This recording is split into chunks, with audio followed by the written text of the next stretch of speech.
Buenas noches. Soy Ana Solís, coordinadora de actividades culturales en Fundación Japón en México.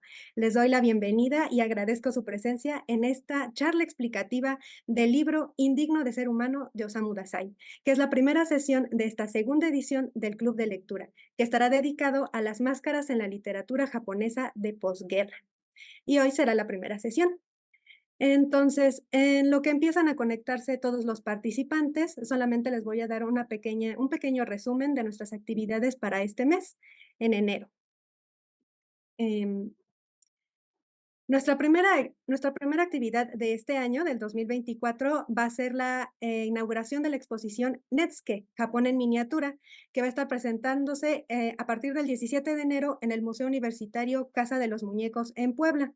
Esta exhibición van a poder verla del 17 de enero al 10 de marzo. Y bueno, si no saben qué son Netsukes, los Netsuke son pequeñas esculturas en miniatura que fueron usadas a manera de sujetadores o botones para contenedores de pequeñas bolsas, ya que los kimonos y los kosodes, que son las vestimentas tradicionales japonesas, carecían de bolsillos. Entonces espero que puedan visitar esta exposición que va a estar muy bonita. Y bueno, seguimos. Nuestra siguiente actividad del mes de enero va a ser el ciclo de conferencias La influencia de la laca Namban en América y España, siglos XVI al XVIII. Este ciclo de conferencias es una colaboración entre la Fundación Japón Madrid, Fundación Japón Lima y Fundación Japón México. También va a ser en línea, el registro también es por Zoom y pueden ver el enlace de registro en nuestras redes sociales. La primera sesión va a ser el miércoles 24 de enero a las 11:30 México, 12:30 Lima y 18:30 en Madrid. Y pues va a ser un ciclo dedicado a la laca Namban, que es la laca japonesa que se trajo de las islas japonesas a los territorios hispanoamericanos. Mm, y bueno, también para recordarles que esta es la primera sesión. En la segunda sesión, después de haber leído el libro de Osamu Dazai, vamos a tener el debate. El debate va a ser el jueves 1 de febrero, igual a la misma hora de hoy, a las 6 p.m. Y el link de registro para la segunda sesión lo vamos a sacar en las próximas semanas para que estén al tanto y puedan registrarse. También va a ser por Zoom Webinar. Y bueno, ahora voy a darle la palabra al director de Fundación Japón en México, el señor Toru Ono. Por favor, director.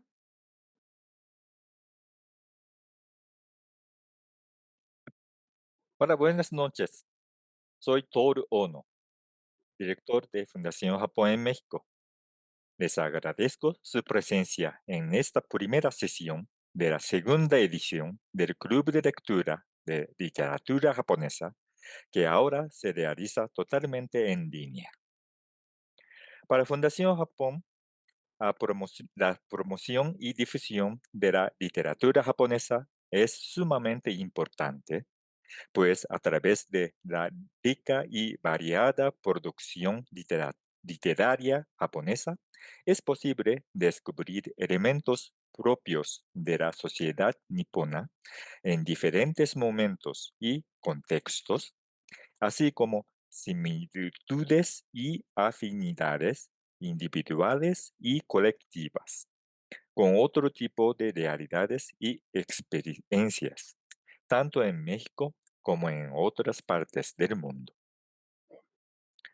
Bajo esta premisa, organizamos el año pasado el primer club de lectura, dedicado a los cuentos y novelas del Japón actual, donde a través de 4 libros se revisaron algunos de los escritores japoneses contemporáneos más importantes de los últimos años.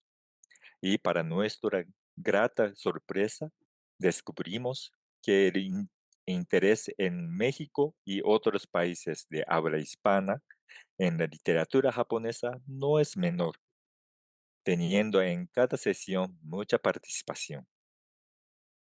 Es por eso por lo que este año decidimos continuar con el club de lectura, pero ahora en línea, para dar oportunidad a personas de diferentes países y ciudades de comentar sus opiniones e ideas sobre sus lecturas. En esta ocasión se revisan 3 libros del Japón de la posguerra, cuyo hilo temático de alguna u otra forma son las máscaras. Espero que a través de la lectura de estas obras pueden descubrir y apreciar nuevos aspectos de la literatura japonesa. Finalmente, no me queda más que agradecer al doctor Matías Chiappe por coordinar y moderar esta actividad y a todos los asistentes por acompañarnos. Muchas gracias.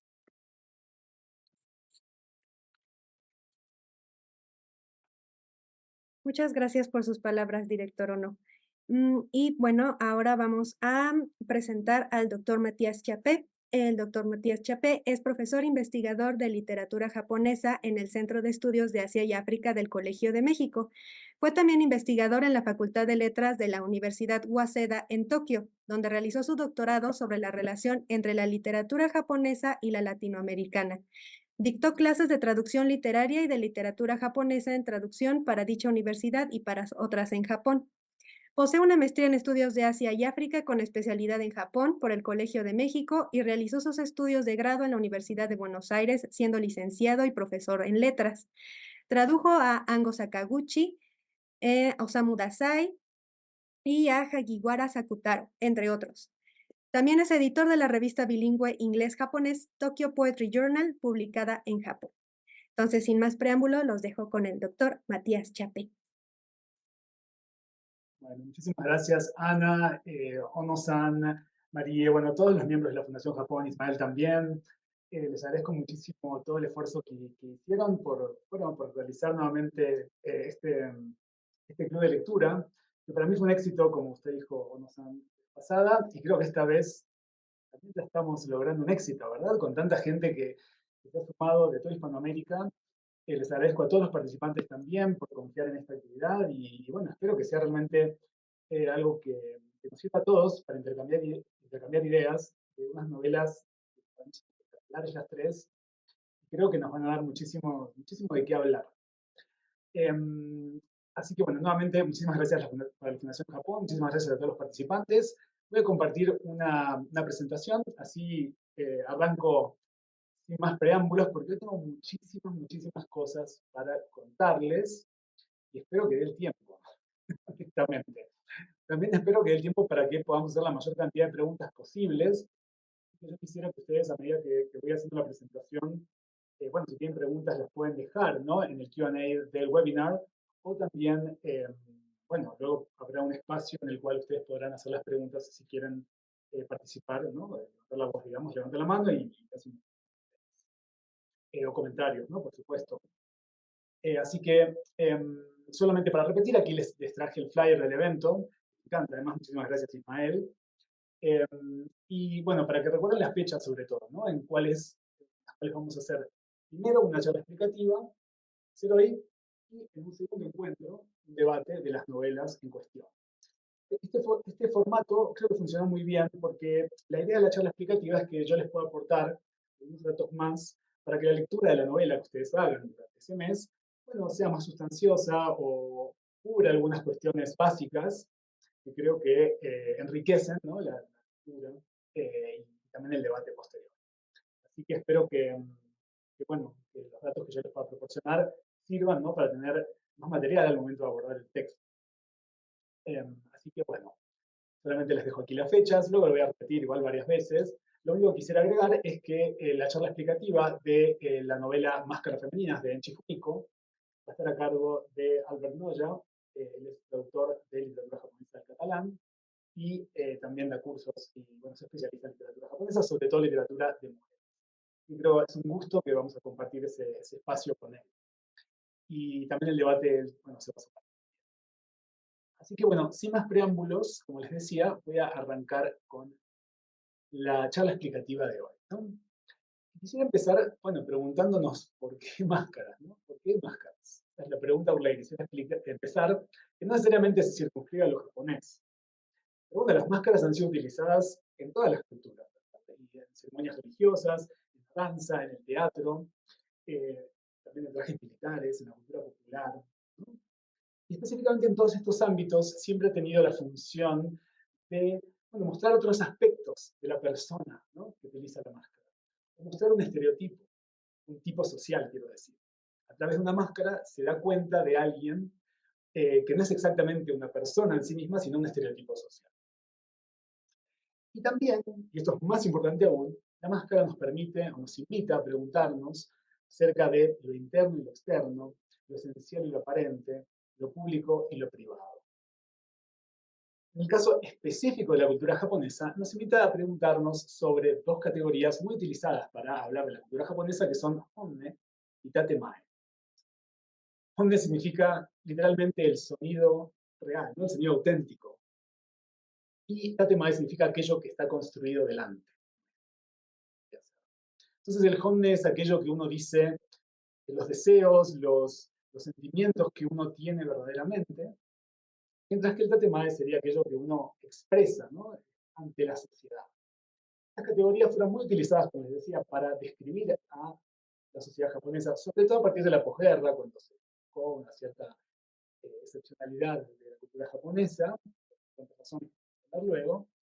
Pero bueno, creo que también la máscara nos invita a preguntarnos por estas dos cuestiones, y sobre todo esta novela en particular, que es la primera que vamos a abordar, esta cuestión de aquello que uno siente, aquello que uno desea realmente, el honne, nuestro verdadero sonido, frente a aquello que uno construye, ¿no?, ante nosotros, es esencial en esta novela, ¿no?, porque es el problema central de ella. Así que bueno, eso está de una de las cuestiones que vamos a abordar en esta charla, pero también en el debate. Lo segundo que quisiera aclarar es que también los personajes y narradores literarios pueden ser máscaras. Por eso elegí también máscaras, ¿no? Me parece que no solo es algo propio de la literatura japonesa, aunque como vamos a ver tiene mucha, mucha fuerza, mucha presencia. Los personajes y narradores literarios como máscaras, bueno, son claros o muy patentes en lo que se suele llamar autoficción, pero también en la autobiografía, ¿no? En la autobiografía nunca está mostrando exactamente lo que uno es, o a veces inconscientemente, o a veces conscientemente. Específicamente en la cultura japonesa tenemos lo que se suele llamar la novela del shu, o shishousetsu, también a veces llamada wataku shishousetsu, ¿no? El primer ideograma de esta palabra se puede leer shiro, watakushi. Es una novela en la cual el narrador, o el personaje a veces, es fácilmente identificable con el escritor. Voy a abordar un poquito más en detalle la novela de Joe hacia la mitad de esta charla explicativa, así que por el momento solamente quisiera que retengamos esta idea. La novela de Joe es una novela en la cual el narrador o el personaje es fácilmente identificable con el narrador. Ah, acá este es Stephen King, ¿no?, por decirles algo más cercano que no es literatura. Es una forma que suele poner mucho énfasis en los sentimientos y en las sensaciones, más que en los hechos en sí, ¿no? Es una forma mucho más sentimental. A veces no importa muy bien contar, digamos, los hechos en sí mismos, sino más bien las percepciones, las sensaciones que tuvo ese escritor barra narrador barra personaje. Entonces vamos a abordar un poquito más en detalle luego la cuestión de la novela de Leyeune. Finalmente, otro punto de por qué elegí máscaras es porque, y aquí ya entramos de lleno en la literatura, en la cultura japonesa más bien, es porque las máscaras tuvieron una fuerte presencia en muchísimos ámbitos de la cultura japonesa. Yo voy a dar algunos ejemplos, estoy seguro que me voy a olvidar de muchísimos más, así que los invito a ustedes a aportar luego en los comentarios, pero creo que con los que les voy a dar, bueno, podemos darnos una idea de, la palabra que utilizo yo es omnipresencia de máscaras en la historia de la cultura. Y bueno, por estas tres razones se me ocurrió ver, ¿no?, esta cuestión de las máscaras, específicamente en tres novelas, que luego voy a repetir cuáles son y también explicarles mínimamente por qué las. Las máscaras en la historia de la cultura japonesa tienen su origen, por lo menos, en lo que se suele llamar el kigaku, que era una forma, una danza, ¿no?, una danza muda, una especie de mimos, ¿no?, traída de China durante el periodo Asuka, esto es, desde fines del siglo VI hasta principios del siglo VIII. Es un periodo de gran transformación en Japón. Se realizan muchísimas transformaciones sociales, políticas, culturales. También se introduce el budismo desde el continente asiático, Corea. Entonces ahí es un momento de gran transformación. En este proceso de difundir el budismo y de transformar la sociedad y de difundir las transformaciones, esta forma de danza particular, el Gigaku, va a cumplir un rol central, sobre todo en la difusión del budismo. Y bueno, esta danza se utilizaba sobre todo para este campo religioso, pero también de difusión. Fíjense también ustedes que las máscaras que se utilizaban en esta danza, aquí es una imagen de un documental del canal NHK, fíjense ustedes que estas, más que máscaras, parecen casi, o sea, cubren toda la cabeza, ¿verdad? Casi un casco, podemos pensar. Son un poco distintas a las máscaras que voy a hablar en continuación. Pero bueno, este es un primer momento en la cultura japonesa en que las máscaras toman un rol central en una actividad cultural barra de difusión religiosa. Quizás algunos de ustedes, los que conozcan los yokai, los espíritus japoneses, reconozcan este en particular, que se llama Mende Reiki, que es justamente una máscara que tiene vida, ¿verdad? Y tiene unas especies, a veces está como antropomorfizados, tiene como brazos, algunas extremidades, pero este Mendeiki es una máscara de esta danza Giga. Este es un típico Tsukumo Gami, es decir, un objeto poseído por un kami. Y bueno, esta imagen es del siglo XVIII y estos yokai, estas criaturas, estos espíritus propios del folclore japonés, incluyen a esta máscara que tiene vida, que es de este teatro. Así que también lo quería mencionar. Posterior al teatro Gigaku, va a surgir en Japón el teatro Buga. El teatro Bugaku es una especie de sofisticación del teatro Gigaku, y es una danza tradicional también, más que teatro es una danza, que sobre todo se interpretaba para élites del periodo ya Heian, periodo posterior en Japón, los siglos X más o menos, y está caracterizada por, bueno, muchísima más codificación al momento de bailar, danzar, ¿no? Los movimientos eran lentos, precisos, muy sofisticados, muy codificados, y también las máscaras tenían muchísimas más detalles, muchísimas más distintas formas. Hay un perfeccionamiento, ¿no?, de la técnica. Y aquí esta danza, más bien Bugaku, va a desplazar un poco la danza Gigaku, que ya no va a tener tanto protagonismo fuerte, sobre todo en estas épocas. Y bueno, la danza Bugaku va a surgir como la más hegemónica. Aquí tenemos algunas imágenes que en realidad son muy posteriores, ¿no?, del siglo XX y del siglo XIX. Y también otro dato interesante de esta danza Bugaku es que se representaban batallas, ¿no?, o enfrentamientos míticos de dioses. Entonces, el componente que tiene esta danza Bugaku es agregar una dimensión narrativa, ¿no? La máscara y la danza es utilizada en paralelo con una dimensión narrativa.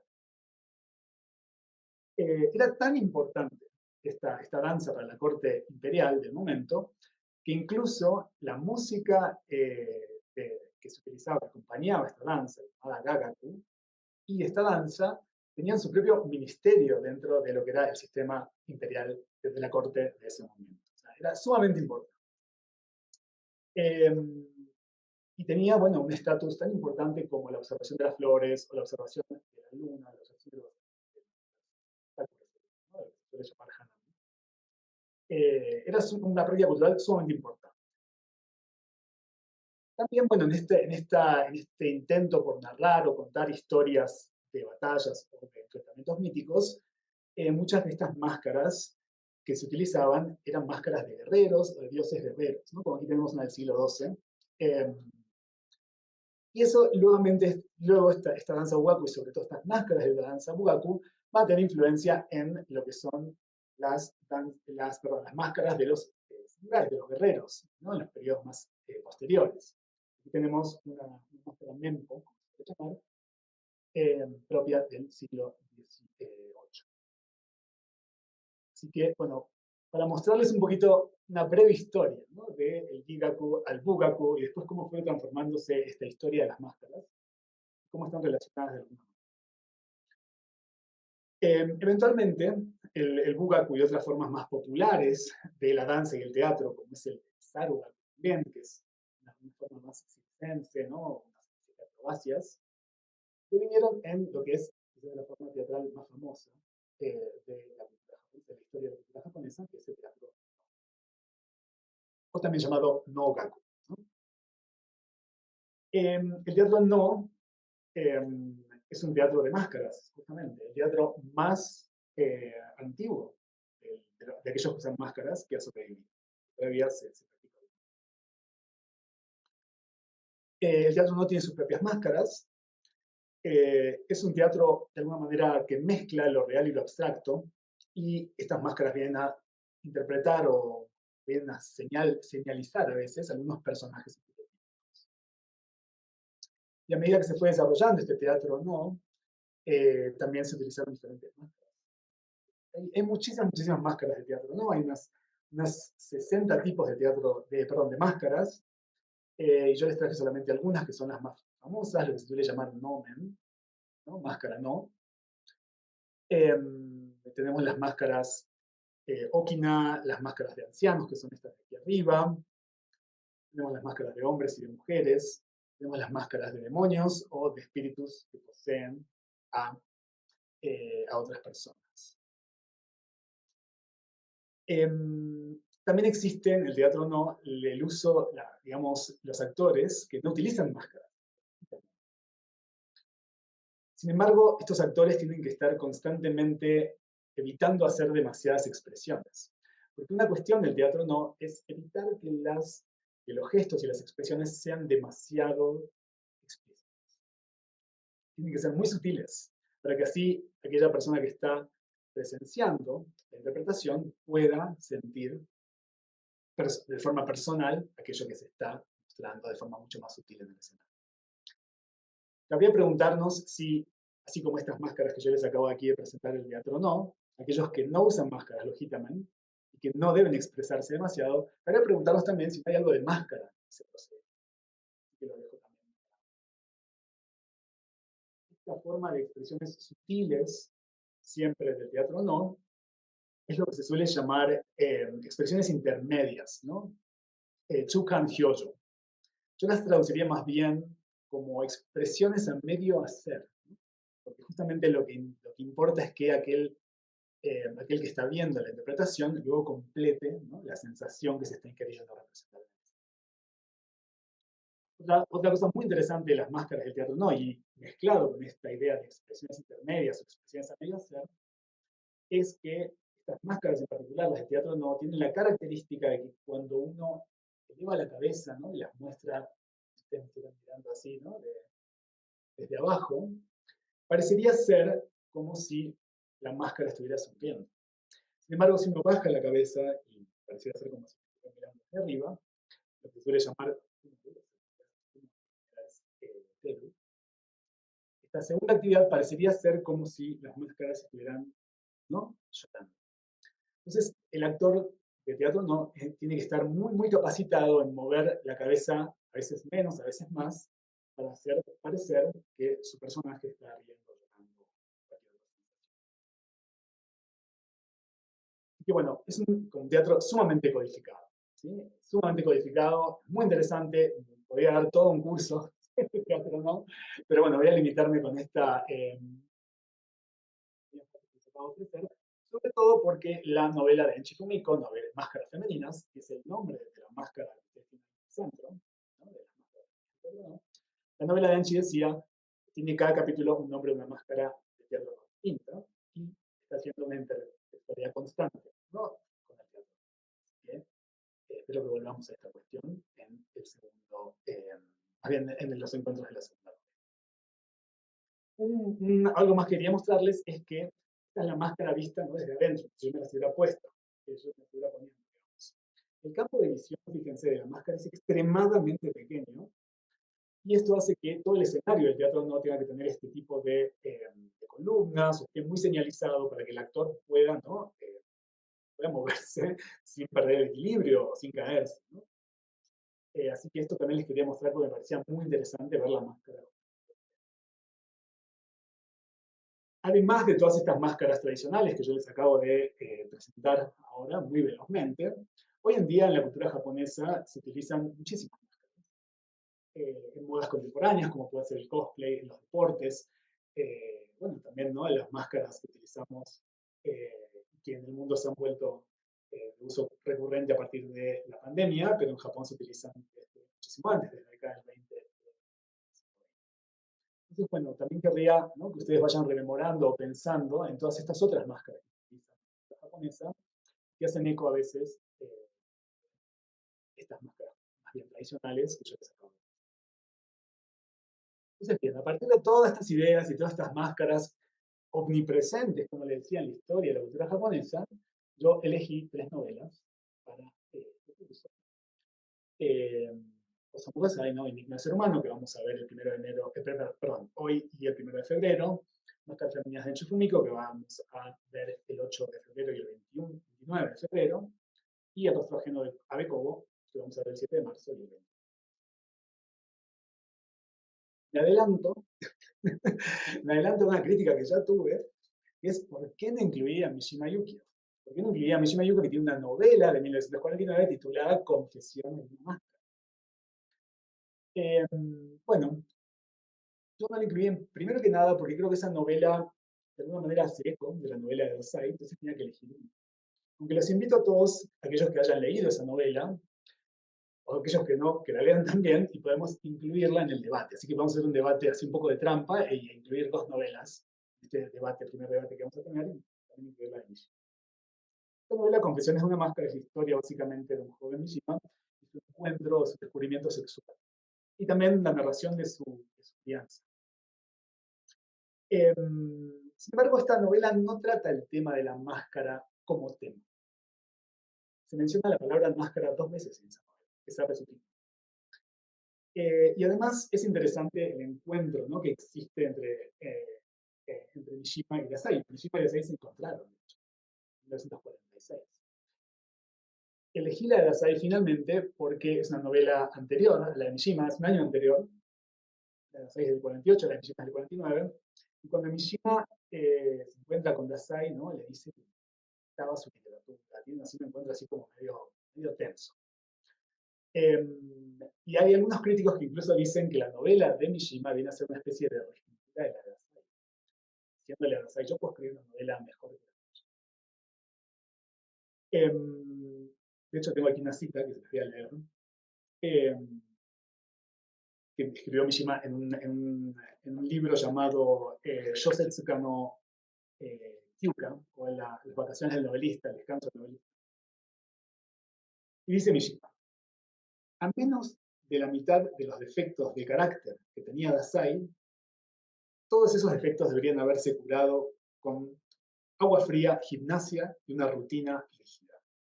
El arte no debe molestarse con lo que debería resolver la vida. Aunque suene paradójico, un enfermo que no quiere curarse no puede considerarse un enfermo. O sea, Mishima realmente está criticando, ¿no?, estos personajes que tiene Dazai, sobre los que voy a hablar en un instante, son personajes que están sufriendo todo el tiempo, están en una especie de situación de angustia existencial. En cambio, Mishima plantea justamente personajes fuertes que intentan oponerse a ese tipo de personajes. Toman alguna decisión en su vida para cambiar esa situación. Bueno, todo esto para decirles, ¿no?, finalmente, que elegí la de Dazai, primero porque es anterior, y después porque me gusta más, y tercero porque creo que podemos abordar ambas, ¿no?, porque esto lo acabo de decir. Si quieren saber un poquito más sobre el encuentro de Mishima y Dazai, los invito a buscar en YouTube, ¿no?, un pequeño audio de 3 minutos de Mishima hablando sobre Dazai, y está en inglés. Así que lo van a poder escuchar a Mishima Yukio hablar en inglés sobre Dazai, diciendo todo esto que ya les acabo de decir. Contra que estaba su literatura, cuánto es un niño caprichoso, que se iba quejando, etc. Y bueno, esto también para introducir una visión que a veces se tiene de un niño caprichoso, todo el tiempo quejándose. Pero bueno, por supuesto hay mucho más en Dazai y es lo que yo quise para que ustedes tengan, como ya les decía, más datos y más miradas sobre el autor y la obra. Vamos a meter de lleno en la vida de Osamu. Osamu Dazai, que en realidad se llamaba Shuji Tsushima. ¿Sí? Es el 10º hijo de una familia bastante rica de Tsugaru, que es una región en la prefectura de Aomori, al norte de Japón, muy fría. Y bueno, gran parte de toda la obra y de la vida de Dazai va a ser un poco el escapar de la culpa que él sentía por haber nacido en esta familia tan acomodada, el no sentirse parte de esa familia, ¿no? Casi alguien que quería escapar de sus orígenes. De hecho, a lo largo de su vida él va a ser rechazado y hasta desheredado en varias situaciones, en varias ocasiones más bien, por diferentes situaciones que él enfrentó, ¿no? Como escaparse de mujer, militar en el partido de izquierda, etcétera, etcétera. Dazai desde muy chico le interesó la literatura, de hecho él estudia literatura en la Universidad de Hirosaki, que es un ejemplo que se acaba de mencionar. Pero bueno, en estos tiempos también, una de las cosas que hizo y que generó mucho rechazo en su familia fue militar en partidos o agrupaciones de izquierda, marxistas. Y yo les recuerdo que desde 1922 el marxismo y sobre todo el comunismo estaba prohibido en Japón. Hubo una serie de arrestos masivos, de hecho, en estos años. Y bueno, la familia, obviamente, de Asahi estaba así como aterrada de que su hijo estuviera vinculado a eso. Pero esto va a estar bastante presente en su literatura y sobre todo en la novela que vamos a leer, ¿no? Así que lo dejo un poquito ahí en suspenso, lo vamos a abordar un poquito más en el debate, pero hay algo también, no solo de no sentirse parte de su familia, sino hasta podríamos pensar de conciencia o culpa de clase, ¿no? En esto que Dazai intentaba hacer vinculándose con. Además de esa experiencia política en sus años universitarios, Dazai publica sus primeros textos en estos años y específicamente publica una serie de revistas, una serie de publicaciones universitarias donde él, bueno, publica sus primeros textos. En estos primeros textos él se muestra interesado sobre todo en el teatro premoderno de Japón. Y por eso aquí también era importante elegir a Dazai por sobre Mishima, porque él va a tener un conocimiento, Mishima también lo tenía, de las máscaras y el teatro premoderno de Japón, y me parecía más interesante, bueno, resaltar en su obra, o ver en su obra. Particularmente, Dazai tenía un interés no tanto en los teatros que yo les acabo de mencionar, en las danzas que les acabo de mencionar, en el teatro no, que les acabo de mencionar, sino en el teatro de marionetas, el teatro llamado bunraku, que es muy interesante. Es otro tipo de teatro en Japón. Los más famosos son el bunraku, el no y el kabuki. Y específicamente le interesaba el dramaturgo Chikamatsu Monzaemon, que ha bueno, escrito muchas obras de teatro, entre otras. Y específicamente, algo típico de la obra de Monzaemon, de Chikamatsu Monzaemon, es lo que se suele llamar Shinjumon. No sé si alguno sabe japonés aquí, espero que 200 personas. Algunos estoy seguro que está estudiando japonés.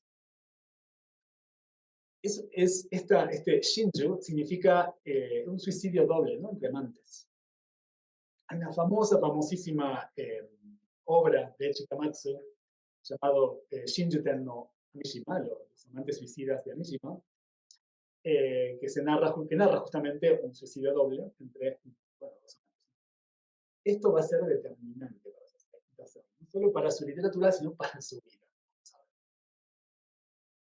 Entonces, bueno, desde muy joven Dazai tiene interés en el teatro, y sobre todo en esta cuestión de los amantes suicidas, el teatro de marionetas, pero también en el teatro occidental. De hecho, en 1941, Dazai va a escribir una novela titulada Shin Hamlet, ¿no? El nuevo Hamlet, que es una novela teatro, una mezcla entre los géneros, formas.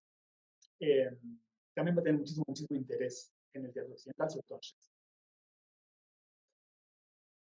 Sin embargo, a medida que avance su carrera literaria, Dazai va a abandonar un poco el teatro, aunque va a quedar de fondo, para centrarse en eh, la experimentación con la novela del show.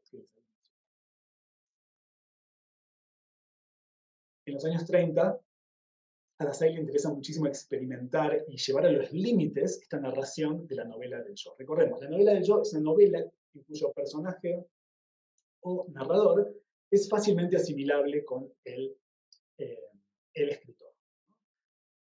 Vamos a utilizar esa definición muy básica. Y esto, obviamente, lo pueden hacer escritores dentro de un sistema literario en el cual su vida era relativamente conocida, ¿no?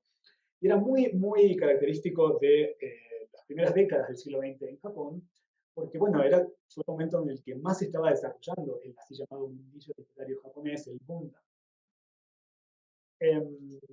Y también, bueno, no hay en la historia japonesa un Flaubert, para aquellos que no están en la historia de la literatura occidental, que haya querido destruir la figura de Flaubert. Es el escritor francés por excelencia que escribió intentando que el escritor nunca se viera en las novelas. Una novela debía sostenerse por su propio estilo, decía Flaubert. La historia de la literatura japonesa todavía no había llegado a un Flaubert. Entonces el escritor, la figura de escritor, toma otra dimensión muy importante, sobre todo en esta novela de Joe, porque, bueno, va a ser fácilmente reconocible por los lectores la vida del escritor y, por ende, bueno, va a ser más interesante para los lectores, ¿no? Ver qué es lo nuevo que está escribiendo Dazai sobre su vida. Sin embargo, Dazai va a ser muy experimental sobre esto. Él no va a seguir la novela de Joe tal y cual la escribían otros. Recuerdo, ¿no? La novela de Joe, esta Shisho Setsu, es más emocional que narrativa, pone un énfasis en la confesión, ¿no? Hay novelas de Joe en las cuales los escritores confiesan líos, crímenes, ¿no? O como Mishima confesando su sexualidad, su tendencia sexual desde muy joven. En cambio, bueno, Dazai va a hacer como otras cosas, ¿no? Desde su primer cuento que va a tener esta tendencia, Estrella, el tren de 1933, pero sobre todo en la novela Flores de la Bufonería. Bueno, tuve el placer de traducir, y la tengo, en 1935. Es una novela que lleva al límite al narrador, ¿no? Justamente intenta destruir la idea de un yo estable que nos permite, en el cual podemos creer que nos está contando su vida, su historia. Al contrario, esta novela más bien es una novela corta, en ella hay una narración en tercera persona que se narra un episodio de la vida de Asai, a la cual ahora voy a ir, pero hay una narración en tercera persona en la cual interviene un narrador en primera persona, criticando a veces a los personajes, diciendo cuán tontos son, por qué no le dicen uno a otro la verdad, a veces criticándose a sí mismo. Es un narrador que se entromete, ¿no?, en la narración en tercera persona y que todo el tiempo le hace cuestionarse al lector lo que es. Más que creer en, o más bien identificarnos con un escritor a través de una novela, lo que hacemos es todo el tiempo dudar un poco de lo que estamos leyendo. Esta novela va a ser incluida en el libro de los años finales, Bandan, de 1936, que además incluye varios de los relatos que Dazai, bueno, que Dazai publicó, escribió estos años. Entonces, bueno, Dazai como experimentador, un poquito, una especie de llevar a los límites el género que es la novela. De hecho, tres de los ensayos que yo incluí en este libro, Flores de la Bufonería, ahora voy a mencionar un poquito más detalles del libro. Es una novela corta, entonces yo incluí 6 ensayos. 3 de los ensayos que incluí hablan de la oposición entre vida y obra, que es lo que de fondo se está jugando en este género, que es la novela del yo. ¿Qué es prioritario, la vida de un escritor o la obra o el texto? Es decir, 3 de estos 6 ensayos hablan de esto, muchísimos de los textos de Dazai hablan de esto, es decir, que era sumamente importante para él, en términos literarios, preguntarse por la narración de la experiencia. Flores de la Bufonería, Touke no Hana en japonés, va a ser nominada a el premio Akutagawa, el premio más importante de la literatura japonesa, al primer premio Akutagawa, de hecho, pero perdió. No recibe el premio Akutagawa, en cambio lo recibe la novela Sobo de Ishikawa Tatsuzo, sobre quien escribió un paper, por si les interesa. Una novela que narra el viaje de unos inmigrantes japoneses a Brasil. Y bueno, en 1936, cuando esta novela no recibe el premio Kitagawa, Dazai le escribe furioso a uno de los jueces, que es nada más y nada menos que Yasunari Kawabata. Entonces aquí empieza una especie de pelea también con Kawabata, porque Dazai le reprocha que no entendió su novela, etcétera, etcétera. Esto se puede ver también, se puede encontrar en internet, alguna versión en español y en inglés también, de esta carta que Dazai le escribe a Kawabata. Y bueno, vemos que es un personaje conflictivo. Shima se pelea con Kawabata, etcétera. Sin embargo, tiene buena relación con otros escritores, específicamente uno que lo ha ayudado muchísimo y que le ha guiado en su carrera, en los años 30 y 40, es Ibuse Masuji. Ibuse Masuji va a ser uno de los escritores eh, que más lo guíe en su carrera inicial. También tuvo este encuentro con Mishima Yukio, y sobre todo en la posguerra, a Dazai se lo va a asimilar muchísimo con otros escritores japoneses como Satouchi Ango y Oda Satonosuke, en lo que se suele llamar, la crítica suele llamar, la Buraiha, o Escuela de la Decadencia. Luego de la guerra, Dazai va a narrar en sus novelas más famosas, El sol que declina e Indigno de ser humano, la vida en Japón en la posguerra. Y lo va a hacer de una manera, ¿no? Bueno, justamente decadente, ¿no? Va a mostrar lo decadente que se ha vuelto Japón en la posguerra, pero también antes. Va a mostrar la decepción, va a mostrar la sensación de vacío y la falta de estructura, de orden, que sentían él y otros escritores, y muchos jóvenes. Y otros escritores como Sakauchi Ango y Oda Satonosuke también van a mostrar esto, y por ende han sido agrupados, por la crítica de la decadencia, que en realidad ellos nunca se definieron parte de una escuela. Pero sí Dazai va a tener mucha interacción, por lo menos literaria, no tanto, creo que se encontraron muy pocas veces, una vez creo. Pero sí, bueno, va a ser, ¿no?, asimilado estéticamente con sus escritores. Bien, aquí para entonces presentarles la vida de Dazai. Y ahora me gustaría mencionar algo especial de su vida que no he mencionado hasta ahora, que es la recurrencia, ¿no?, del suicidio en su vida y en su muerte. Un punto importante en cuanto a esto va a ser, más bien el detonante, podríamos pensar, del protagonismo que tiene el suicidio en la obra de Dazai, es el suicidio del escritor Ryunosuke Akutagawa en 1927, que tuvo impacto no solo en Dazai, sino en casi todos los escritores de esta generación. Era como el héroe literario de todos. El padre del cuento japonés, se lo suele llamar, un escritor sumamente inteligente, creativo, viajero también, bueno, que también llevó a los límites en muchísimas formas japonesas, que reivindicó la historia de Japón, porque escribía también novelas históricas o relatos históricos. Entonces es un escritor sumamente importante cuyo suicidio tuvo un impacto muy fuerte en escritores. Después del suicidio de Okutagawa, Dazai quiso suicidarse 5 veces. La quinta finalmente tuvo éxito. El suicidio de Dazai también, de alguna manera, es interesante compararlo con, por ejemplo, el suicidio de Mishima. De hecho, hay un texto muy interesante para aquellos que puedan leer inglés, que analiza justamente este enfrentamiento entre el seppuku, o el suicidio ritual samurái, que es Mishima, 1970, y cómo se suicidaban los samuráis durante el periodo Edo, y lo que se suele llamar suicidio más bien a secas, jisatsu en japonés. La oposición entre estos dos términos, dice este crítico Alan Stephen Wolf, de alguna manera viene, o más bien es el enfrentamiento de dos sistemas, o dos estructuras, que de alguna manera enfrentan el suicidarse por un ideal mayor, como puede ser el seppuku, y sobre todo el suicidarse por el emperador o el Estado, y este suicidio que es más bien un suicidio individual, un suicidio que está hecho, quien lo ejecuta lo hace por su propia individualidad. Entonces, de alguna manera es interesante pensar el suicidio de Dazai como un escritor prototípico de este suicidio de la individualidad, y no tanto un suicidio en nombre de algo más. Esto también va a ser muy relevante en la historia de la literatura japonesa, Porque, bueno, justamente los seppuku, ¿no? Los suicidios rituales, eran los que prevalecían en las leyendas japonesas. Bueno, es lo que comentó incluso Mishima en su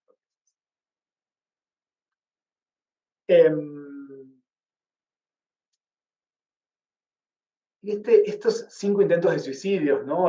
También le dieron a Dazai cierta, bueno, cierta fama o infama, lo cual a la vez, ¿no?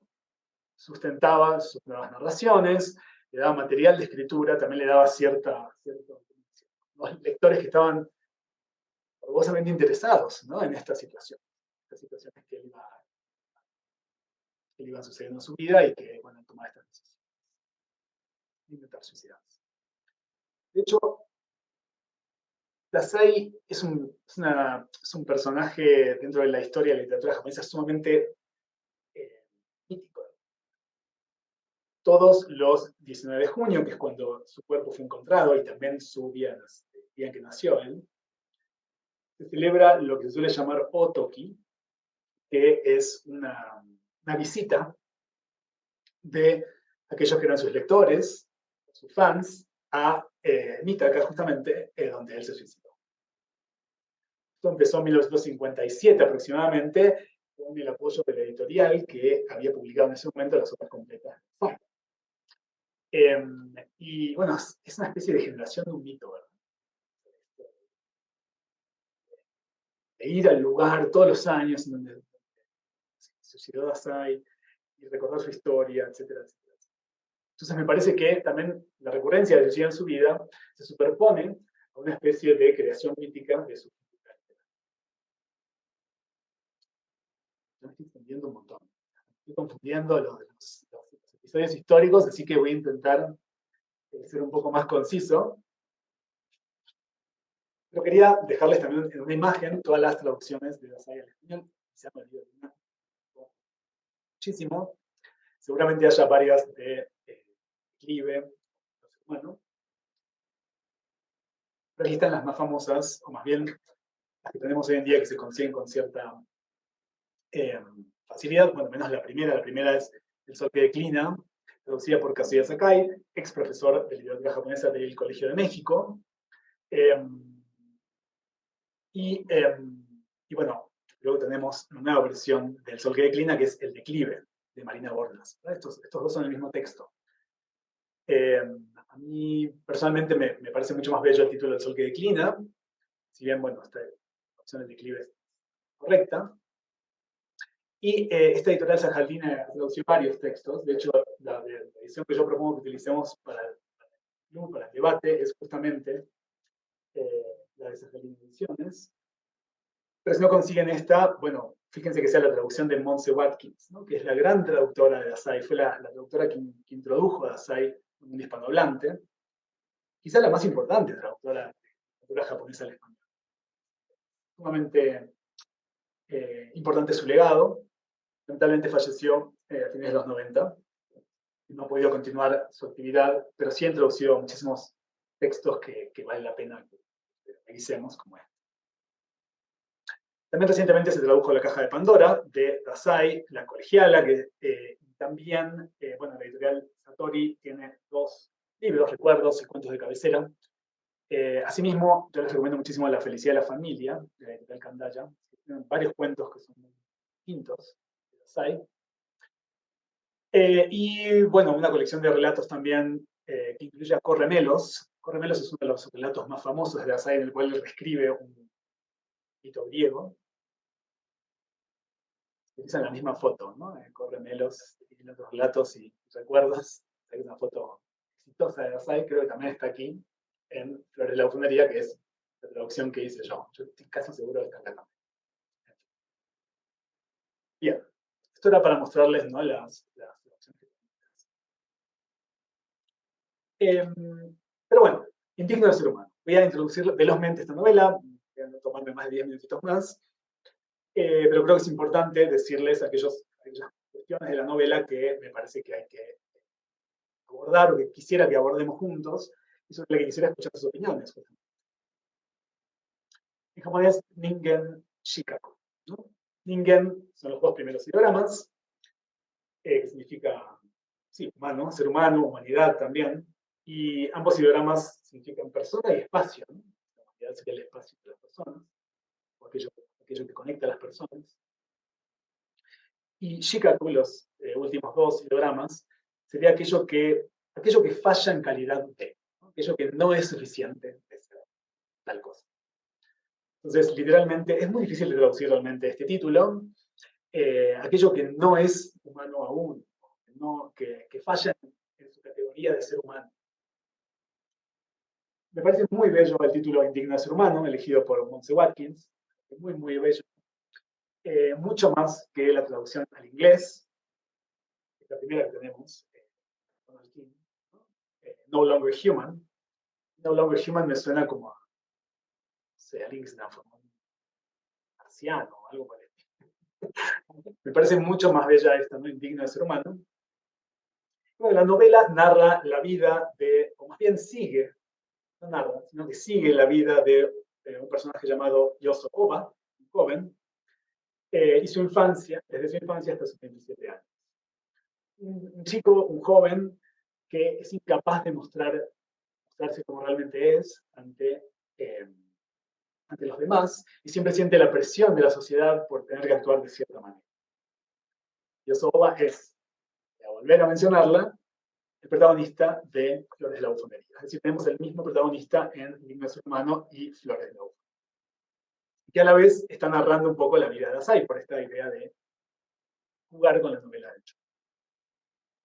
Entonces Yoso, ante esta imposibilidad de poder acercarse a los demás, ante esta imposibilidad de poder contar lo que siente o de realmente sentir empatía por los demás, termina, bueno, diviniendo casi en alguien que hace muchos chistes, que hace muchos, que se comporta un poco como un payaso, que hace bufonerías justamente, porque la bufonería viene a ser como la proto-versión de esta novela, que hace bufonerías un poco para adecuarse a la sociedad.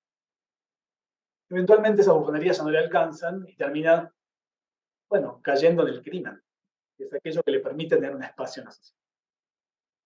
En la prostitución, en las drogas, en el alcohol. Y bueno, toda la novela viene a ser una especie de reflexión de este personaje, de lo que es la existencia humana y de lo que es también sobre todo su interacción con la sociedad. Y de la dificultad de poder lidiar con esas imposiciones sociales, esa obligatoriedad de actuar de cierto modo, etc. Entonces, bueno, esto es básicamente una introducción muy veloz de la novela. Yo quisiera que la leamos para la próxima, como les decía. Y voy a dar unos datitos más que me parece que son interesantes para soltar algunas líneas de lectura. También les quisiera decir que la novela es sumamente exitosa. Es la segunda novela más vendida de la historia de la literatura japonesa. Ha vendido más de 10 millones de ejemplares.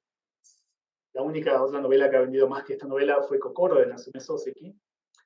Y bueno, sigue siendo muy exitosa. De hecho, tiene muchísimas versiones hoy en día, como una versión ilustrada, que es la primera a la izquierda, una versión de manga muy famosa de Junji Ito, algunas versiones de anime y algunas versiones también que son reelaboraciones que están basadas en esta novela, como Ingen Shikaku Human Loss, que es una película de anime, o el famoso anime Bungo Stray Dogs, donde aparece el personaje de Dazai Osamu. También hay un radioteatro, o un radioteatro más bien de la radio TBS, que fue bastante exitoso. Bueno, una película también de Ningen Shikaku que tuvo muchísimo éxito, donde, bueno, elaboran también esta imagen. Esta imagen, bueno, parece que es un éxito. Uno pone esta imagen y ya sabemos qué es. Entonces, bueno, una novela sumamente exitosa que ha tenido un gran impacto en los lectores y que, bueno, narra la vida de este personaje un poco en crisis existencial y ha captado muy bien, ¿no? Lo que sienten muchísimos japoneses. 2 minutos más, o 3. Les quería mencionar cuál es la estructura de la novela. La estructura de la novela es, bueno, incluye un prefacio y un epílogo, y luego 3 cuadernos de notas. Lo que se traduce, o Monse Watkins ha traducido como cuadernos de notas, esta palabra shuki, bastante difícil de traducir también, pero es un cuaderno en el cual este Yosoba escribe en primera persona, ¿no?, su propia vida. Pero no sigue una estructura cronológica ni coherente. Solamente son como notas que va escribiendo de su vida y uno va reconstruyendo un poco lo que es. A veces son reflexiones, a veces son acontecimientos, a veces son, bueno, encuentros, diálogos. Entonces aquí ya estamos de nuevo viendo una experimentación con la novela. No se trata de una narración de la experiencia, sino de una especie de... Es decir, no es una narración consecuente, más bien un intento por ordenar la experiencia. Y de hecho estos prefacios no son de Yosobo, sino que son de una persona anónima que encuentra estos cuadernos de notas y que nos está introduciendo o cerrando la novela con algunas opiniones respecto a lo que es el contenido de ese apólogo, que son los 3 cuadernos. De hecho, los pronombres que se utilizan en el prefacio y en el epílogo son watashi, un pronombre bastante neutro en japonés, un pronombre de primera persona del singular muy neutro, watashi, mientras que el pronombre que se utiliza en los cuadernos de notas es jibun, que es el que utiliza Yoso para referirse a sí mismo, que está más bien ligado a, hablar de uno mismo, justamente. Mucho más, digamos, el ideograma se utiliza en jibun es la identidad. Y en esta estructura, ¿no?, de un prefacio y un epílogo que de alguna manera encierra a los cuadernos de notas, ya tenemos este enfrentamiento entre lo social, ¿no?, watashi, que no sabemos bien quién es, que no tiene identidad, que están de alguna manera observando desde afuera, Jibun, que está intentando contarnos su vida. Ya la estructura de la novela viene a reproducir un poco el problema de la novela, que es este enfrentamiento entre lo social y lo individual. Quería también traer una imagen que encontré en Twitter, en el cual, en su manuscrito de Ningen Shikaku, en el cual Dazai corrigió, arriba, no sé si lo llegan a ver, el pronombre que se utiliza. Este es el inicio del primer cuaderno de notas, Daichi no Shuki. Y bueno, Dazai había utilizado el pronombre watashi, el pronombre que utiliza, ¿no?, en el prefacio y el epílogo, este manuscrito, y después en la corrección se ve que lo cambió.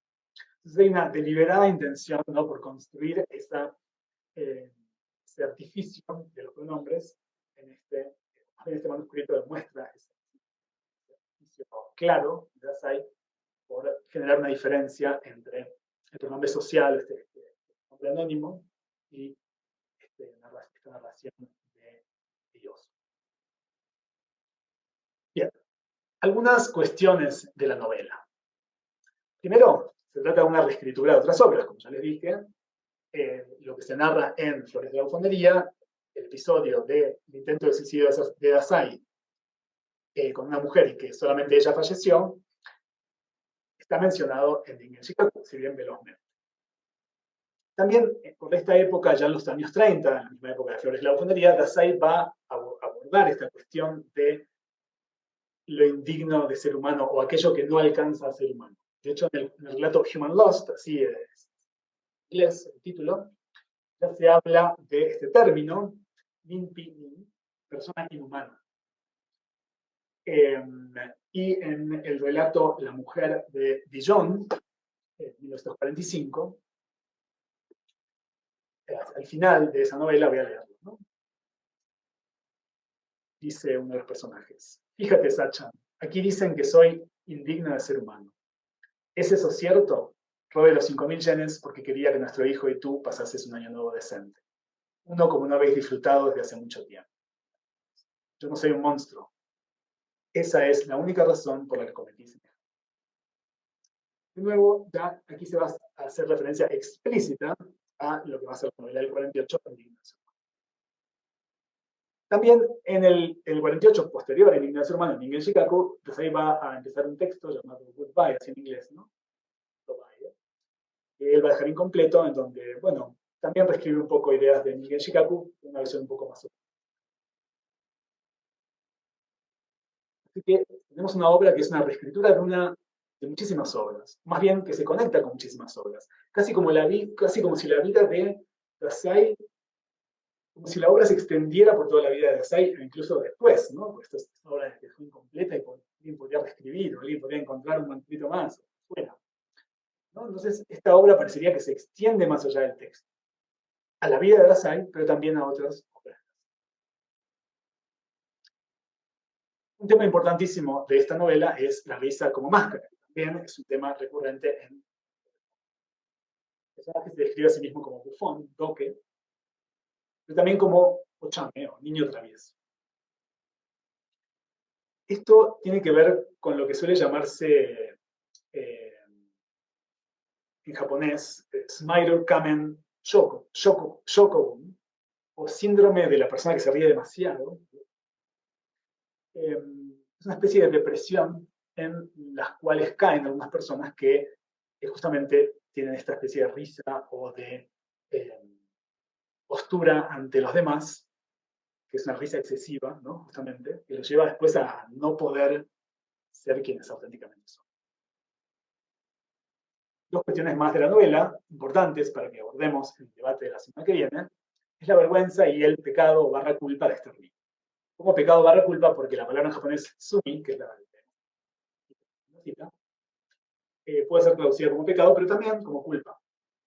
Entonces, bueno, Watkins utiliza la traducción pecado, pero bueno, también está la excepción.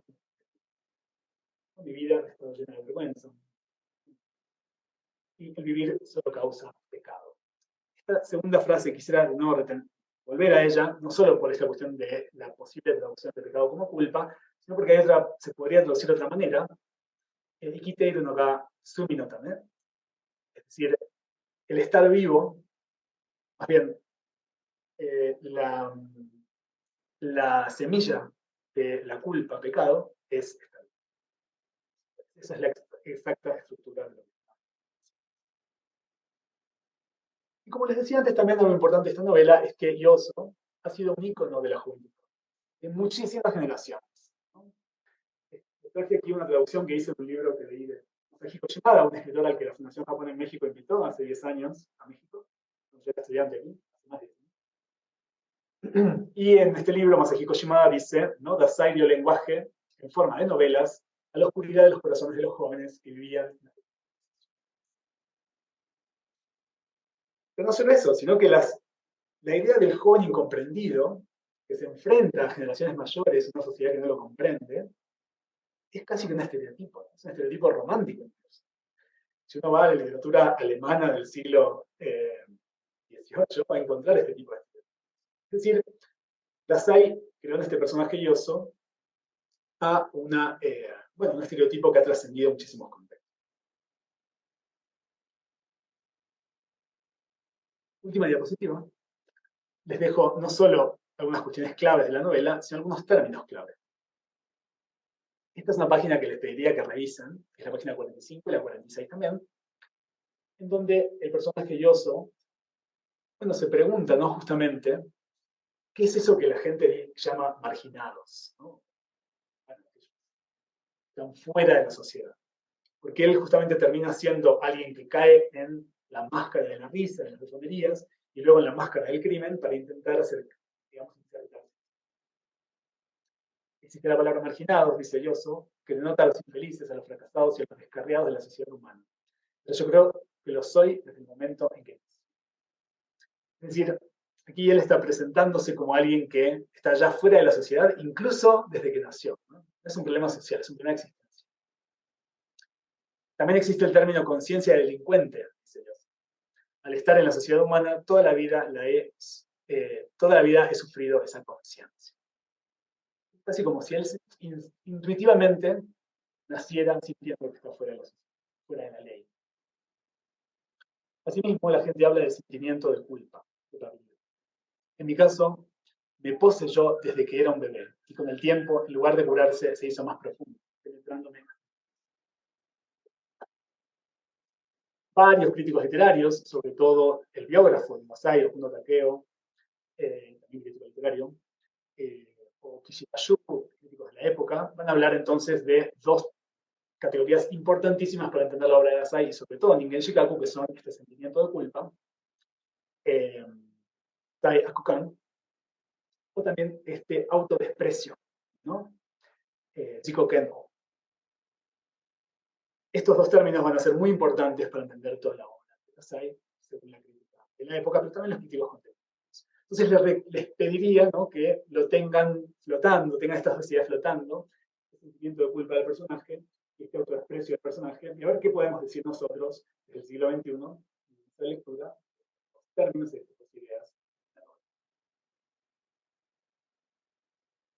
Con esto, finalmente, voy a dejar unas preguntas. Cuando hicimos el primer club de lectura de literatura japonesa con la Fundación Japón, yo siempre les dejaba algunas preguntas, porque es lo que suelo hacer en mis clases de literatura aquí en el Colegio de México, y creo que me gustaría también dejar estas preguntas que pueden ser abordadas o no en el debate, ¿no? Pero creo que son temas interesantes.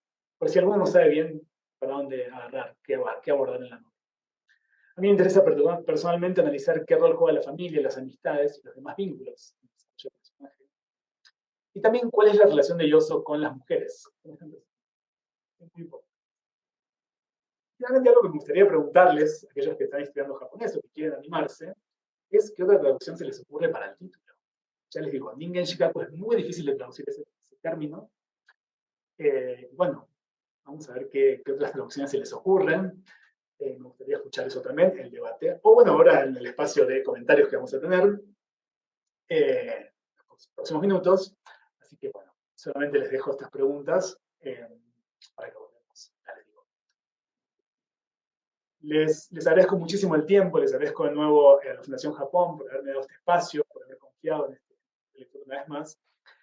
Capaz fue muchísima información la que les di hoy, pero bueno, luego pueden ver el video nuevamente. Me disculpo también por ese brollo que hice de los videos de Gasai.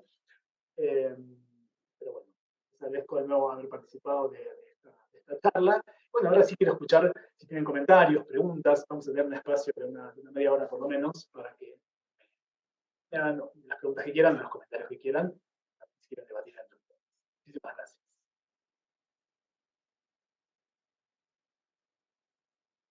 Excelente, muchas gracias. Entonces comenzamos con la sesión de preguntas y respuestas. Recuerden que pueden escribirlas aquí en la sección de Q&A o también levantar la mano para poder habilitarles el micrófono. Empezamos con Daniel del Real, que nos pregunta, ¿qué traducción recomiendas de Confesiones de una máscara?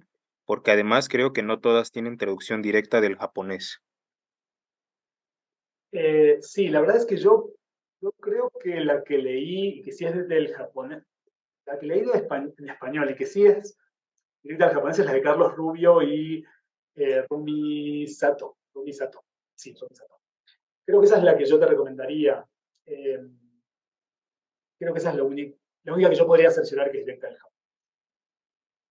Confesiones de Muchas una máscara. No gracias. recuerdo, para todos los que están capaz perdidos, la novela de Mishima, que yo decidí no poner en este club de lectura, pero que igual vamos a hablar. Bien. Continuamos con Natalia Perea, que nos dice, buenas noches. Si bien considero universal la necesidad de usar ciertas máscaras como modo de supervivencia social, me parece que el tema se explora en Japón con más persistencia y profundidad. ¿A qué se adjudica esta situación? Sí, sobre todo es una pregunta compleja y extensa de explicar, pero la sociedad japonesa, bueno, funciona en muchos campos como una sociedad un poco en la cual la visión de la sociedad en general es muy importante para la codificación o las acciones que tomen. Es decir, la mirada de los otros es muy importante en la sociedad japonesa. De allí su extenso lenguaje que se focaliza en la cortesía, de allí muchísimas cuestiones o aspectos de la sociedad y cultura japonesa. ¿No? Es muy importante el que dirán, de alguna manera. Que también sucede en otros contextos, en otras sociedades, pero la sociedad japonesa, como muy bien identificas Natalia, es muy importante y esto hace que la idea de máscara sea más necesaria todavía y eso es lo que le sucede, ¿no? A Yosoba en esta novela y que, bueno, espero que todos lean para la próxima. No sé si eso responde brevemente a tu pregunta, pero sí es una sociedad en la cual muchas veces las personas prefieren no decir algo para no quedar mal en cierta situación. Yo como argentino a veces siento que la sociedad mexicana también tiene mucho de esto. Y de hecho yo veo muchas similitudes en esta importancia que tiene la mirada de los otros, esta importancia que tiene el ser cortés con el otro, ¿no? Para que obtener alguna cosa a cambio o a veces para no revelar realmente nuestras intenciones, como por ejemplo a veces es muy difícil acá en México, me ha resultado a veces complejo que me digan que no. No sé tal cosa, ¿dónde está tal cosa? No lo sé, eso a veces es difícil en la sociedad mexicana, bueno, en la sociedad japonesa también. Si quizás esa similitud con los japoneses, perdón, esa similitud entre Japón y México te permita entender un poquito mejor por qué se da con tanta más persistencia y profundidad la idea de usar la máscara social en las sociedades. Muchas gracias. Continuamos, por aquí nos preguntan también en Facebook, nos pregunta Sara Calderón. Quisiera saber si la figura del bufón en Dazai es semejante a la concepción en la cultura occidental, de poder transmitir desgracias o verdades difíciles de aceptar mediante el humor, las risas y las bromas. Sí, efectivamente, ¿no? El bufón, bueno, el bufón igual en la sociedad occidental, las sociedades occidentales tienen una función de bufón que divertía, ¿no? A los esa parte no está en ese aspecto de ser un bufón para ¿no? el superior o el amo. Eso no está en esta, digamos, en esta concepción de bufón que maneja Dazai, Toque, que Monse Watkins lo tradujo como bufón, que yo elegí también traducir como bufón, como bufonería, más que nada casi que por, bueno, en memoria de Monse Watkins, pero también se puede utilizar otra palabra en lugar de bufón, ¿no? Porque justamente bufón tiene esta especie de dimensión de divertir al amo, divertir al rey, que no tiene la cultura japonesa. Pero lo que utiliza Dazai en esta novela, Digno Ser Humano, es la idea de bufón como aquel que debe actuar de acuerdo a lo que la sociedad le pide. Entonces podríamos pensar que el amo, el rey, es la sociedad. Pensar que ahí son cuestiones que, como vos dijiste muy bien, no me acuerdo un nombre porque no estoy viendo el Facebook ahora, pero sí tiene que ver con esto de actuar acorde a lo que debe hacer. Muchas gracias. Continuamos entonces. Por aquí nos pregunta, usuario anónimo, ¿qué novela recomiendas leer primero? ¿Indigno de ser humano o Flores de la bufonería? Bueno, yo creo que te recomendaría primero leer Flores de la bufonería, que se consigue en México ahora, aunque yo creo que lo interesante de Flores de la bufonería es una novela muy fresca, ¿no? Donde se ve la juventud de Dazai y su estilo rupturista y experimental. Pero Ningen Shikaku, El digno de ser humano, es una novela mucho más lograda a nivel literario, de estilo. Entonces es muy interesante ver, ¿no? Ese estilo juvenil, rupturista que tiene Dazai y luego ver cómo lo transformó la novela del 48, que es su gran novela. Entonces, me parece que capaz sea más interesante leerlo en ese orden. Pero creo que el otro orden también, ¿no? Puede dar una mirada súper interesante. Igual tratan diferentes temas también. Lo de la risa está mucho más explorado en Flores de la bufonería y lo del crimen está mucho más explorado en Chicago. Pasamos por aquí con Daniela Jiménez, quien nos pregunta en relación a lo que mencionabas al principio de la presentación del Teatro No. Dice, ¿hay alguna recomendación bibliográfica que nos puedas dar sobre el Teatro No a modo de introducción / estudio? Sí, bueno, voy a presuponer que estás hablando de bibliografía en español. En inglés hay mucho más, pero en español tenemos justamente a Kazuya Sakai, el traductor de El Sol que declina. Tradujo El Sol que declina en 1957, una de las primeras traducciones de literatura japonesa en español. Era profesor del Colegio de México, un poco antes. Y Kazuya Sakai también escribió varios textos sobre literatura y cultura japonesa, y uno de ellos se llama Introducción al Teatro No, Teatro Clásico Japonés, se llama. Introducción al Teatro No, Teatro Clásico Japonés. Es un poquito viejo y se puede descargar de nuestra página del Centro de Estudios Asia y África del Colegio de México. Ahí uno busca el tab de publicaciones y hay muchísimos papers o libros que escribieron los profesores de nuestra institución y pueden descargar de ahí este libro. Y bueno, sería interesante, ¿no? Capaz encontrar cosas más nuevas, prometo, para el debate. Ahora se me vino a decir a la cabeza, pero esa puede ser una muy buena introducción. Kazuya Sakai, el teatro no, Introducción al Teatro No, Teatro Clásico Japonés. Gracias. Continuamos con Bere AJ, que nos pregunta, ¿el declive, el sol que declina y el ocaso son las mismas lecturas? El declive, el sol que declina y el ocaso son las mismas. La palabra en japonés es shayo. Para mí me parece mucho más bello el sol que declina. No sé por qué pusieron el declive, el ocaso. Bueno, el ocaso podría ser, porque justamente shayo, la palabra shayo, sí puede significar el declive. El declive en términos de, por ejemplo, un estado o una industria, ¿no? El declive de la industria de Discman, ¿no? Los televisores. Sí puede funcionar, sí puede significar eso, Yayo. Pero sobre todo el término Yayo significa justamente el ocaso, el atardecer. Eh, y uno de los ideogramas que utiliza la palabra Yayo es el de sol. Entonces me parece que más bien sería interesante o importante incluir el término sol o la idea de sol en la traducción, sobre todo en términos literario, y sobre todo en una novela de la posguerra de Japón, que está hablando no solo del declive, del declive existencial de los personajes, sino también del declive de Japón, ¿no? Japón, que es el país del sol.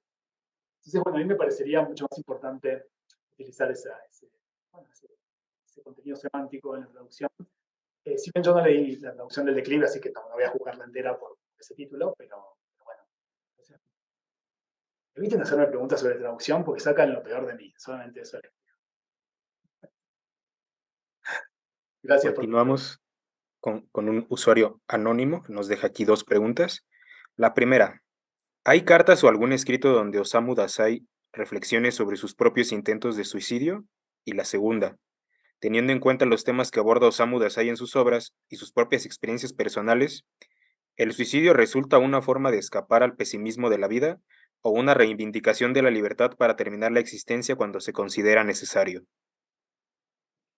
Bueno, para los detalles sobre el suicidio y los escritos de Dazai sobre el suicidio, yo les recomendaría de nuevo, ¿no? El texto no sé si pueden ver el chat, yo estoy como copiando cosas en el chat, creyendo que todos lo ven, pero justamente el texto de Alan Wolf de 2014, Suicidal Narrative in Modern Japan, The Case of Dazai Osamu, porque él ahí vea todos los textos en los que Dazai hace referencia al suicidio y estoy seguro que menciona si hay cartas o algún otro texto de su parte. De todas maneras, recordemos que esas cartas, yo no sé si serían más reales que la ficción de Dazai. Justamente la escritura de Dazai está haciendo este juego, este constante cuestionamiento de qué es real y qué es lo que se muestra, ¿no? en la escritura.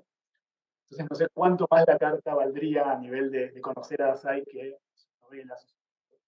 Pero te recomiendo, si puedes checar en inglés, si puedes leer en inglés, perdón, de chequear este libro de Alan Wolf, que creo que es lo que más va a tener mucho más contenido de lo que yo te puedo decir ahora velozmente. Ahora bien, en cuanto a tu segunda pregunta, el suicidio, a ver, también hay una idea de fondo en estos 5 veces intentó suicidarse.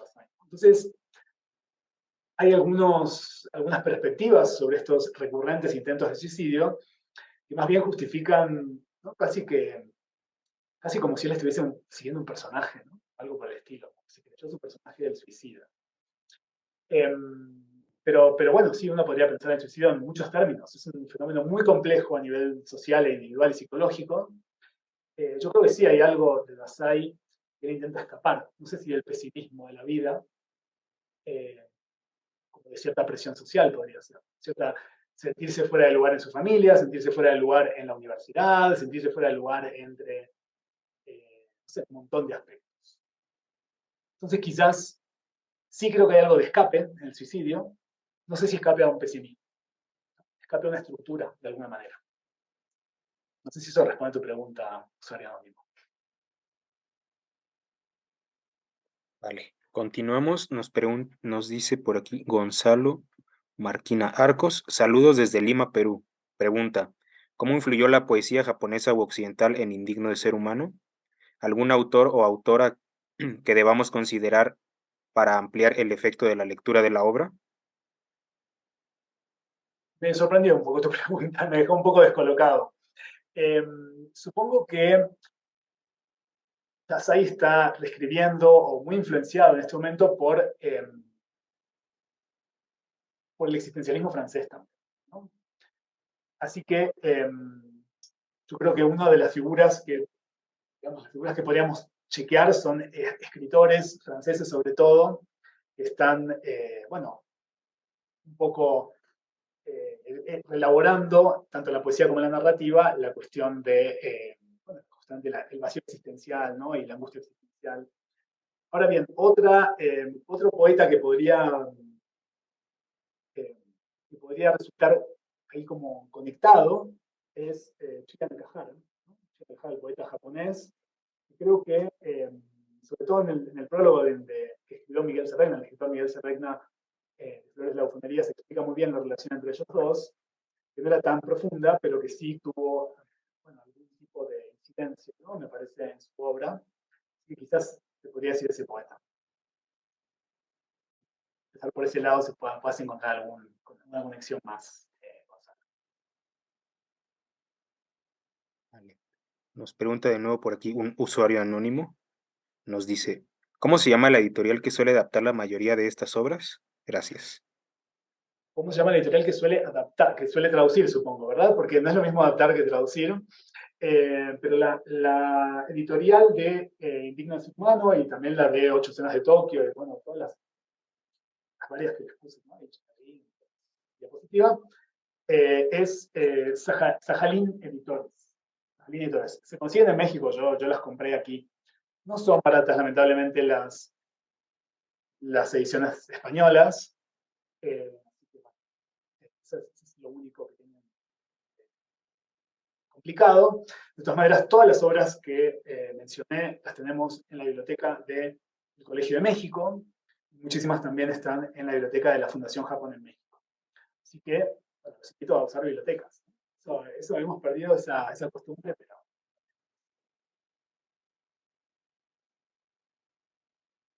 Vale. Nos pregunta por aquí Ingrid Villa. Dice, buenas noches. Como se mencionó, la idea del joven suicida un poco dramático es un estereotipo en la literatura. Mi pregunta es si se sabe qué influencias literarias tuvo Dazai con respecto a este tema. Bueno, Dazai, les acabo de contar, ¿no? Que reescribió la historia de uno de los primeros jóvenes así medio emos, con problemas existenciales, que fue nada más y nada menos que Hamlet, ¿no? Desde Shakespeare en adelante tenemos este joven, esta figura del joven, ¿no? Que duda, que no sabe qué hacer, etcétera, ¿no? Y Dazai reescribió Hamlet en esta novela barra obra de teatro suya, que es Shin Hamleto. Pero como esas, tuvo muchísimas influencias, ya les digo, sobre todo de escritores existencialistas franceses. Y otra figura importantísima para Dazai, y sobre todo para todos los escritores de la Escuela de la Decadencia, la Subraija, es Dostoyevski. Ese va a ser otra gran influencia. ¿No? Raskolnikov va a ser una figura central para todos estos escritores. Dostoyevski es posiblemente el escritor que más influencia tuvo en la literatura japonesa en las primeras décadas del siglo XX. Y Dazai no es eso.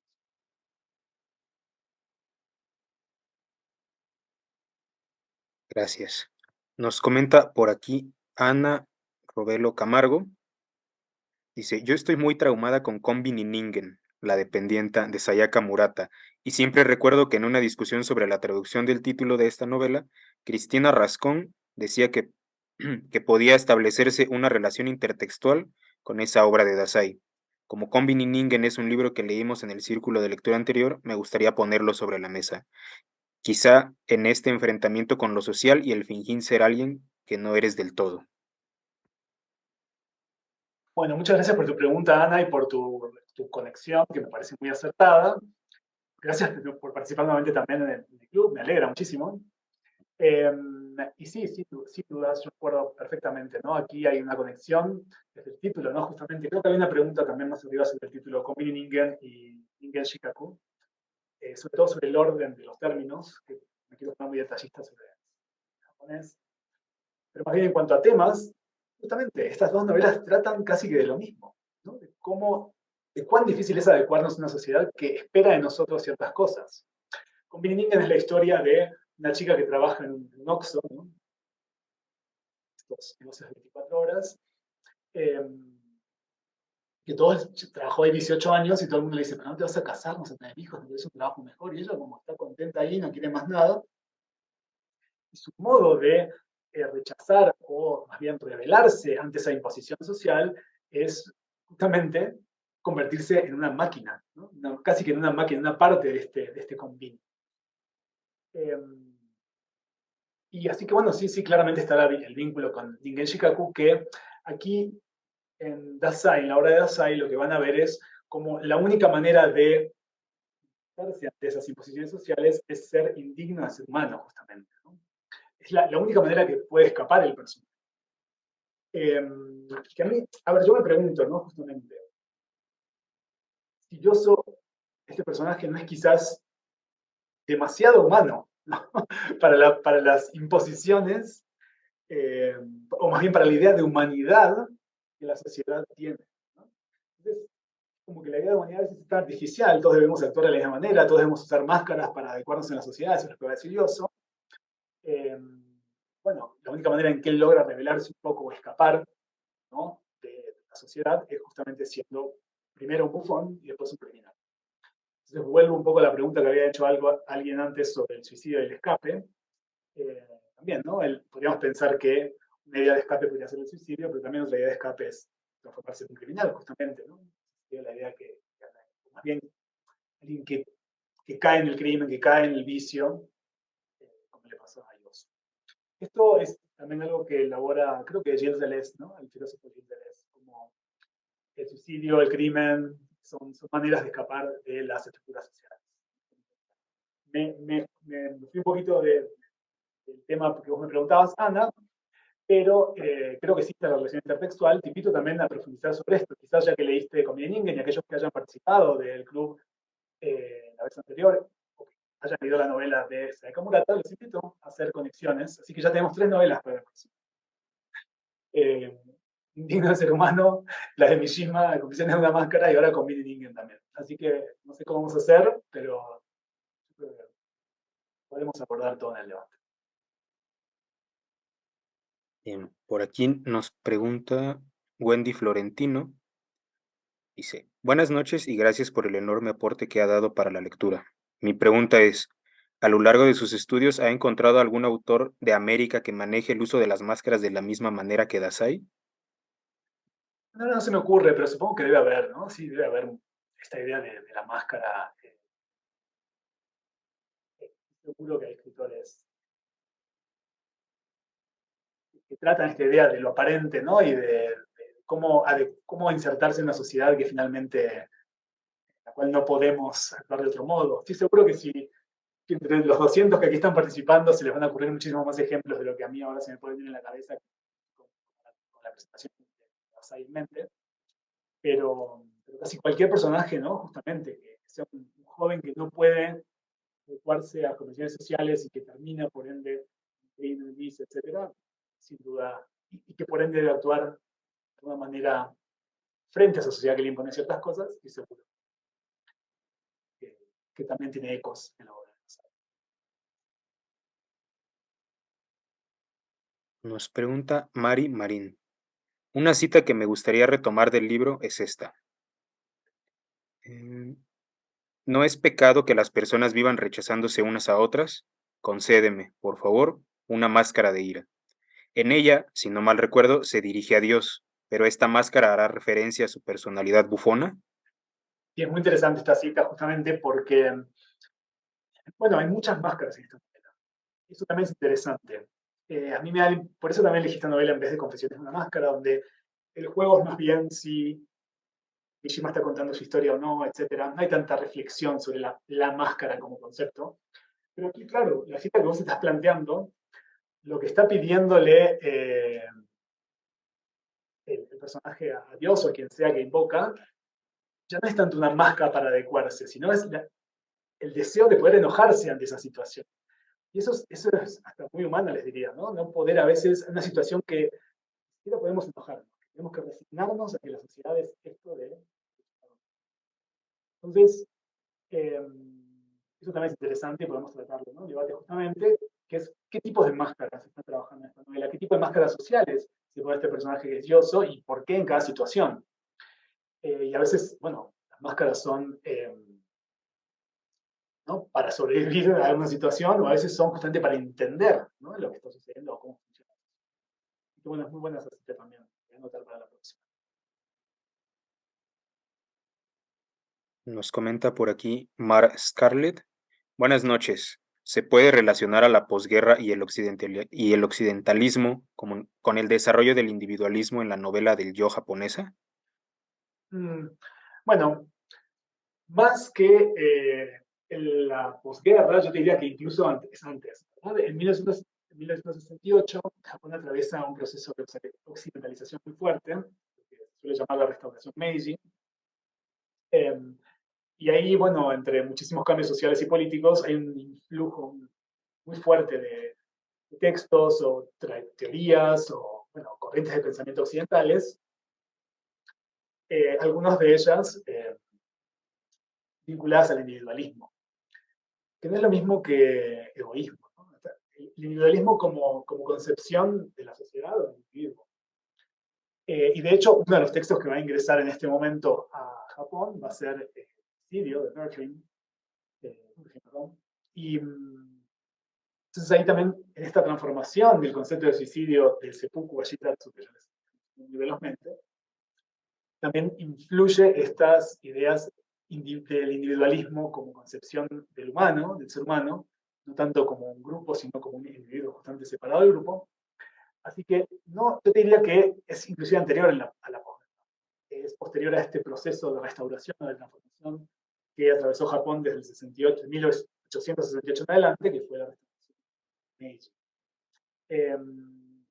De hecho, hay uno de los críticos literarios más famosos de Japón, Karatani Kojin, que tiene un libro espectacular llamado Origins of Japanese Literature, lo digo en inglés para que lo puedan buscar aquí, o si me puedes hacer el favor de él, Origins of Japanese Literature de Karatani Kojin, donde uno de los capítulos aborda la cuestión de la individualidad y específicamente lo que dice Karatani es que en los años posteriores a la restauración Meiji, los escritores japoneses descubrieron la individualidad. Que no había una concepción de individuo de igual manera que se tiene hoy en día en el mundo, en Japón, previo a esta restauración y a estos procesos de influjo de. Entonces, si te interesa mucho este tema, te recomiendo ese capítulo, aunque es un poco complejo, bastante complejo, porque aborda estas corrientes filosóficas más fáciles de leer. Te invito a, bueno, a leer a este autor, de quien además anticipo va a haber una traducción muy pronto en México. Así que no digo más nada. Pero Karatani Kojin pronto va a estar en español. Muy bien, entonces pasamos ya con la última pregunta para ir cerrando. Recuerden que aún así, a todos aquellos que participaron, sus preguntas van a ser respondidas o tratadas en el debate en la siguiente sesión de este club de lectura. Bien, nos comenta por aquí Aranza Benítez. Buenas noches. ¿Cómo crees que Dazai tomó la oportunidad de plasmar el tema de las máscaras a través del trasfondo de la posguerra? Eh, yo creo que tuvo mucho, a ver, como ya les decía, el tema de la máscara está muy presente incluso antes, ¿no? De la guerra, sucede en Flores de la Bufonería, también en esta novela Human Lost, en inglés. Es decir, la cuestión de no encajar en la sociedad y tener que actuar de cierto modo está presente en toda la obra de Dazai, pero, pero bueno, la posguerra tuvo muchísimo más impacto por dos cuestiones. Una tiene que ver con que los japoneses se encontraron, ¿no? ante una situación que realmente les hizo preguntarse por su identidad. ¿No? Justamente. Al caer el Imperio de Japón en 1947, perdón, 1945, lo que empieza a desmoronarse también, o se desmorona también, es la idea de una identidad japonesa como tal, ¿no? que antes estaba estructurada de acuerdo a un Estado-nación o al emperador, o lo que fuera. Entonces, hay muchas ideas que se mantienen vivas en la posguerra, de personas que creían todavía vivir dentro de cierta estructura como antes, que debían actuar de cierto modo, ¿no? Y que no podían hacerlo en la posguerra. O también hay, bueno, cierta sensación de vacío, de falta de orden, que cuadraba muy bien, ¿no?, con las ideas de Gasset. Por ende,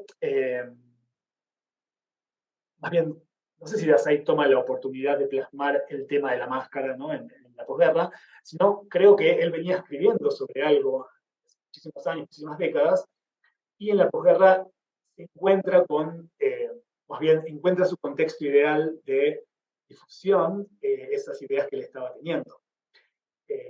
Y bueno, las logra condensar muy bien en este personaje que es Yosoba. Es un personaje decepcionado de todo, ¿no? No solo puede.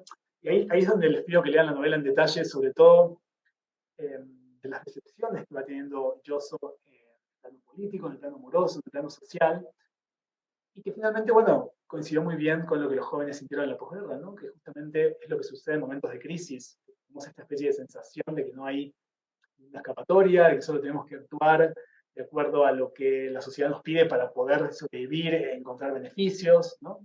Entonces creo que es en la posguerra, en ese momento de crisis social japonesa, en donde todo lo que se venía escribiendo parece que como que converge muy bien. Más que una oportunidad, es una convergencia, creo yo.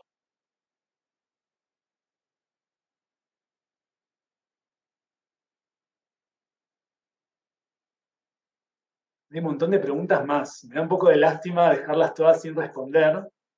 La única que sí quisiera responder, que veo como varias, es dónde se consiguen los libros. La Fundación Japón, bueno, se tomó la molestia de subir un documento donde muestra los links donde pueden conseguir los Kindles, por ejemplo, en español, en inglés, donde se pueden comprar estos textos baratos. Y si no, ya les digo, también ir a una biblioteca, ¿no? Aquí en el Colegio de México tenemos todos los textos, en la Fundación Japón de México también. Y si no, bueno, sí, ir buscándolos por su cuenta. También por eso, digamos, la estructura de este club de lectura, ¿no? Nosotros damos una charla introductoria y les dejamos todo el mes siguiente para que ustedes puedan conseguir y leer los textos. Y intentamos que sean textos conseguibles. El de Enchi Fumiko es un poco más difícil de conseguir, pero se lo merece la búsqueda. Es una de mis novelas favoritas. Así que bueno, eso, ¿no? Bibliotecas, online, si no me escriben, ¿no? También, como ya les digo, pueden venir aquí a la Biblioteca del Colegio de México.